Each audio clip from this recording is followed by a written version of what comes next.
Years did you spend in prison? To be exact, 38 years and 9 months. So I rounded off to the 40, you know, because when I came down from the pen, I did an extra 5 months in the county, you know, and that was crazy.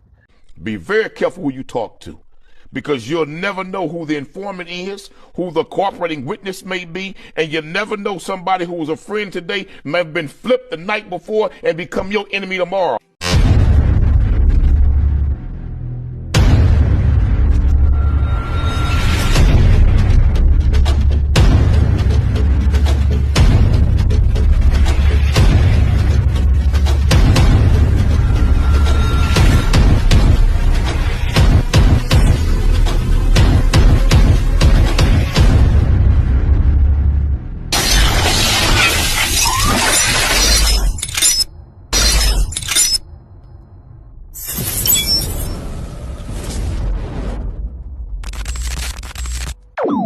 About humanity, putting truth in these lines while they busy feeding lies.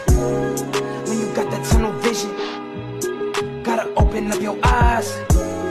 Wake up and go to sleep. Man, I'm praying all times.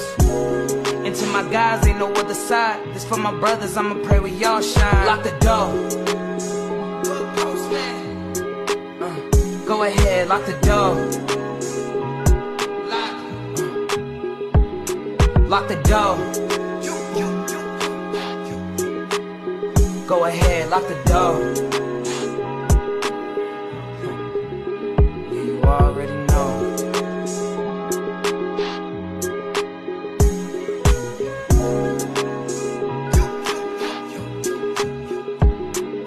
Depending on the lessons, some people eat, some people learn. But the game is going to send you big. Your first prison? My first prison was San Quentin. And what year was that? Ooh, that was in late 82, early 83.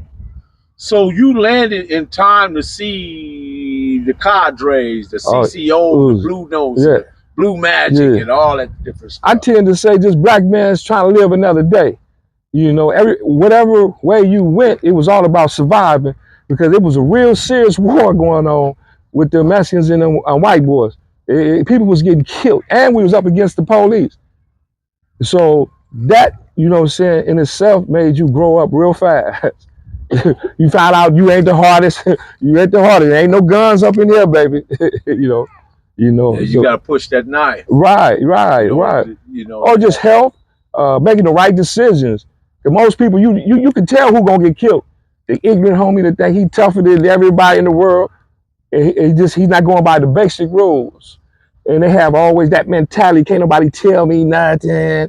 That's that BGF shit. No, that's common sense, I'm telling you. If an older brother tell you, hey brother, don't go to them showers with them shower shoes on, because when it hit, you're gonna be slipping with that water. That's just basic common survival sense. Don't nobody own common sense.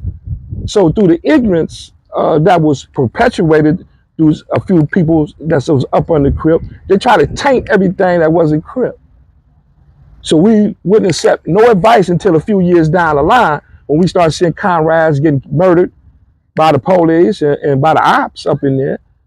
Yeah. How old were you? When I first went, I was 18. I was 18. And what factored in to you getting there? Then you don't have to talk about the elements, but what factored in? Well, robbery, murder. Okay. And what was the original sentence? The original sentence was 32 to life. Damn. 32 to life.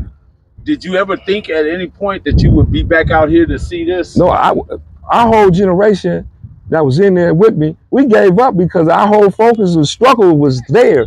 It was like a kinship that was so strong, you didn't even think about going home. You just thinking about living for the next day, having that homie back, making sure the homies that's coming to jail know the truth.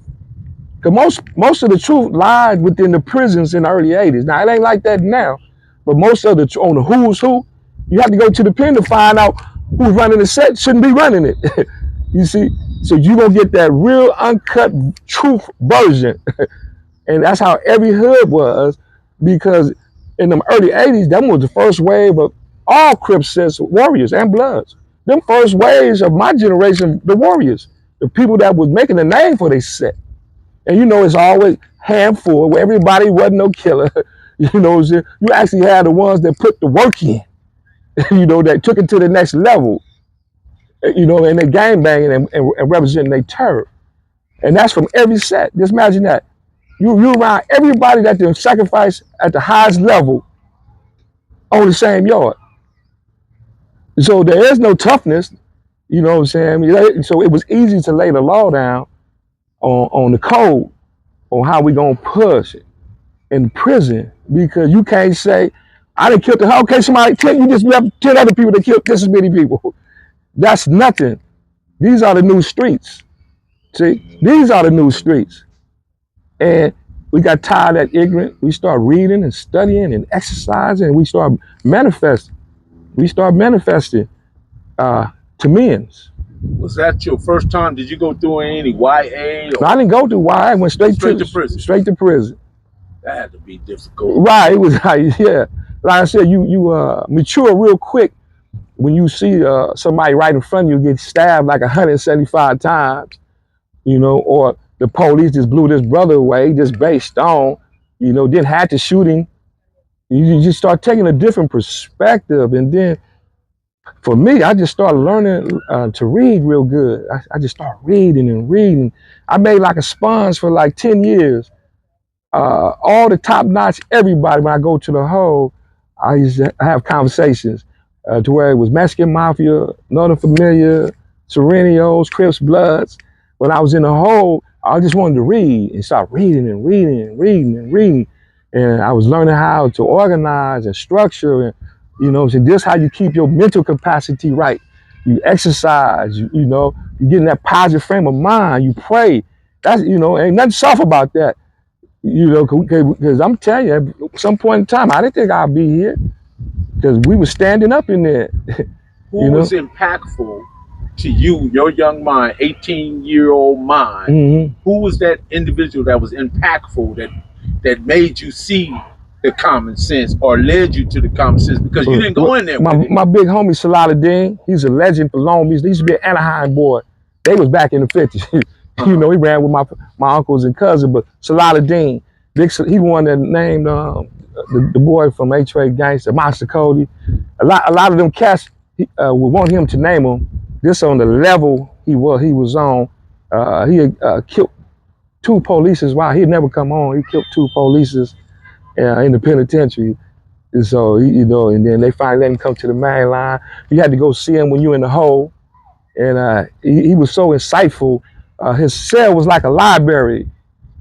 His cell was like a library. And then you had a guy named Long Beach, Big Long Beach, and all them type of cats. And Big Tookie was inspiration up in there. He used to have a school we go to in the hole. He'd be on one side of the gate, and we'd be on the other side, condemned. All the Crips that was condemned was on this side, and we'd be on the other side. He had a class. Because Chicken is in there, right? On the condemned road. Ooh. Chicken Swoop? No, Chicken Swoop on the main line. Everybody on the main line, that's Little Chicken Swoop, baby. Okay. His brother passed on. The G Chicken Swoop was from Insane, and Little Chicken Swoop turned 20s. Yeah. And he was on death row. He was on death row. But then they now on the main line. They now on the main line. Salahuddin is Freddie Tidmo. Is a powerful name in Muslim history. Right.